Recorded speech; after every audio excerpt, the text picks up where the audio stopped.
Joe, glad to get your phone calls and emails. Actually, I've got a naysayer right here. You want to come over and participate? Jump on the headset right there, because I love this line of argument that people are unhappy with the result of what happened Saturday night when a jury of 6 women returned a verdict of not guilty against George Zimmerman. So a gentleman just walked by. We're on remote today at Sun River, and I don't know.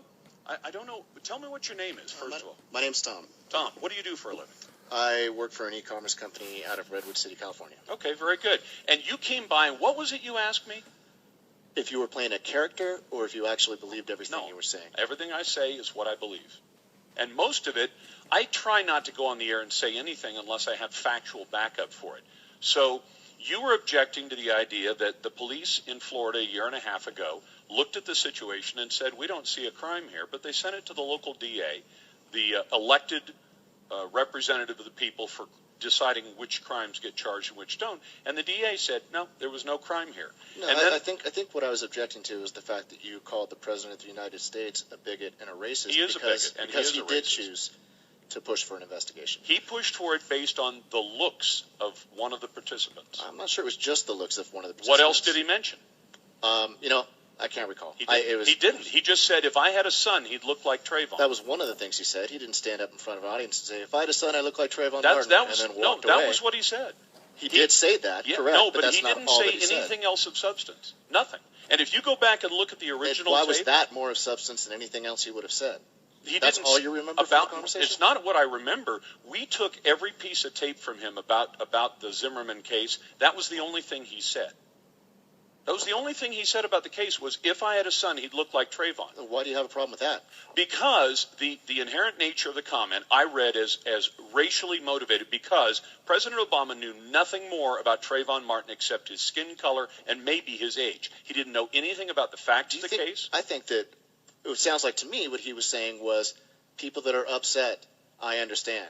If I had a son, he would look like Trayvon. I sympathize with you. I empathize with you. That's what I took. The difference is when you're President of the United States and you are the boss of the Attorney General, and the Attorney General, Eric Holder, says, I will bring an investigation into the state of Florida because they didn't bring charges. Now, again, Eric Holder knew nothing more about the case either, except they saw an opportunity to play the race card in this case, and they decided to basically tell the state of Florida, either you bring charges against this man. What is the race card you're referring to? The race card. How often does that happen? When in America? When an African-American is shot and killed by a white person, how often is racism such an issue that we need to ring all the bells and whistles and round up the cavalry and make sure they get prosecuted? What's sad about that is this. If there's racism involved in this, can I tell you something? Just a second. If there's racism involved in this, I would say where the racism started was when George Zimmerman was driving down the street, saw a 17-year-old boy. Please let me finish. Boy? Please let me finish. Hey, don't use that term. Be careful. I'm not a bigot or a racist. So How do I know that? People don't. How do I know that? Oh, come on. How do I know? Look, I'm not even going to justify that. So, how do you know it about me? Because people can listen to thousands of hours of me talking about the subject. Go ahead. A 17-year-old child. No, a teenager who's how old was he? Was he 17 years old? Months away from being an adult. Can we just leave it at a 17-year-old? Yeah, but don't call him a child. Well, he was 17 years old. A 17-year-old adolescent? Does that sound acceptable to you? A teenager. Let's say a teenager. Okay, I would think 17 would apply automatically. Here's why. A teenager. Here's why. Anyway, so let's keep going. Let's get past this because we don't need to spend all the time doing that. Go ahead. So he's a 17-year-old teenager / adolescent / young man walking down the street. The alarm bells go off. He feels like there's something suspicious going on. So he calls the police. He's done this before. This isn't the first time. Every time he's done this, it's been an African-American. No, that's not true. Five times. Well, 5 times. The problem 5 times in the last year and a half. And of the crimes that have been committed in that neighborhood, doesn't matter. That does not matter. That doesn't matter because a black person commits a crime. You have to assume every other one walking down the street is a suspect. You're jumping past something. No, but let me throw something in that is germane. When George Zimmerman spotted him, did he know what color he was? You'd have to ask George Zimmerman. No, you wouldn't. He did on the phone. He described him as an African-American on the phone. No. You have to stop. I said when he saw him. Because at what point did he become a suspect in George Zimmerman's mind? When he saw the young man in the hoodie, but didn't know what color he was, because when he was talking to the dispatcher, he said, I can't see what color he is. Then later in the conversation, he said, oh, the dispatcher said, great. What so does he... before he got out of the car, he had already ascertained that this was a suspect. But he was already following... This was a suspect, in his words. Hold on. I'm trying to meet your argument. You're saying that he profiled him. Black man, I'm suspicious. The fact I'm saying he profiled him not necessarily because he's a black man, but he profiled him. He looked at a man and decided he was suspicious. Yes. For what reason? Whether it was because he was black, whether it was because he was a hoodie. Do you know why he did it? did Whether it was because he was 17 years old. Can I give you the reason? Can I give you the reasons? Because he assumed something that wasn't true. No.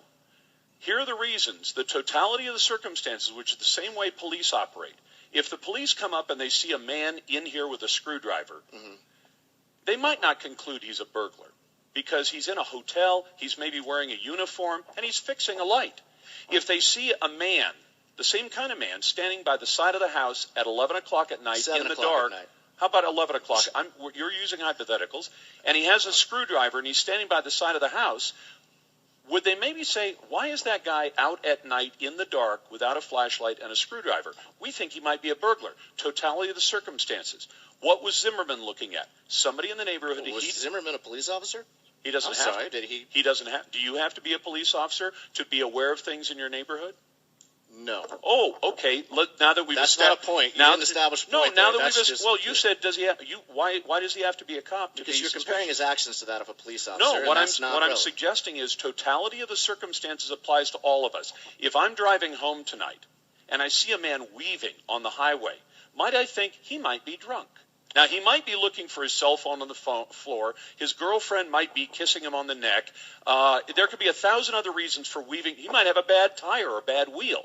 But if I see a man weaving and I call the police and say, hey, this guy is driving like he's drunk. Now, he may be having a medical condition. There may be 100 other reasons, but the police may come out and pull him over for that reason. Citizens are allowed similarly in their own neighborhood, and I'll bet you would too. If you looked across the street and you knew that an older couple lived across the street from you, and you saw a young man by appearance, you couldn't tell much about him, but he's a young man, and he's walking down the side of their house next to the bushes, you might say, there's no young man that lives in that house. It's late at night. It's dark. There's no explanation for him to be there. I think I'll go find out what's going on. Oh, see, I would have thought maybe they had a grandson visiting or something like that. And so you would just, and then tomorrow when the older couple, I wouldn't have seen. And you wouldn't have been suspicious at all or further inquired. I guess I just live in a nice neighborhood and I'm not used to having to be suspicious. Well, crimes happen in nice neighborhoods and bad neighborhoods, don't they? They do. Okay, so the fact that you live in a nice neighborhood doesn't mean you're not going to have crimes. It means the likelihood of it being someone's grandson or somebody just innocently walking home to his stepfather's house. Walking home. Here's the thing. All he did was he said, there's somebody in my neighborhood I don't recognize. That's not all he did. He got out of the car with a gun. Let's give the rest of the circumstances. It's at night and it's raining. And do you know what he told friends? He said, I've noticed, and the police have pointed out to me, that a lot of the people and the crimes that had happened in his neighborhood in the last year and a half before this incident happened when it was raining and dark at night. Why?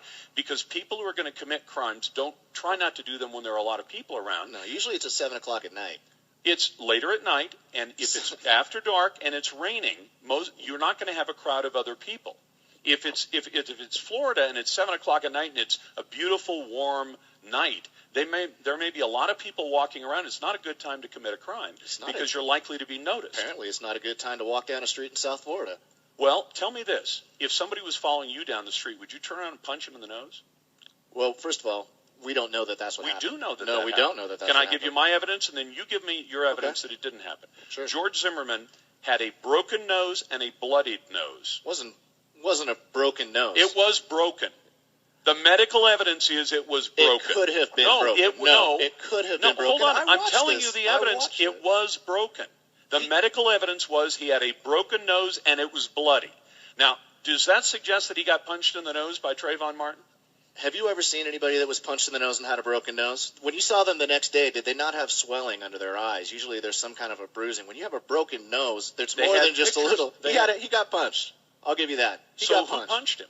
Trayvon Martin, I'm guessing, punched him because Zimmerman killed him. So why would you think that he didn't get assaulted by Trayvon Martin? I just gave you my Is that reason assault? to believe it. Or how do we know that Well, he wasn't where the do you first think person? the wounds on the back of his head came from? I'm not denying there was a struggle. I don't know anybody Who that's do you think denying was that on there was a top? struggle. Who do you think was on top? During which part of the struggle? No, during the During which struggle part? when somebody was sitting on top of the other person. What's the only evidence at trial?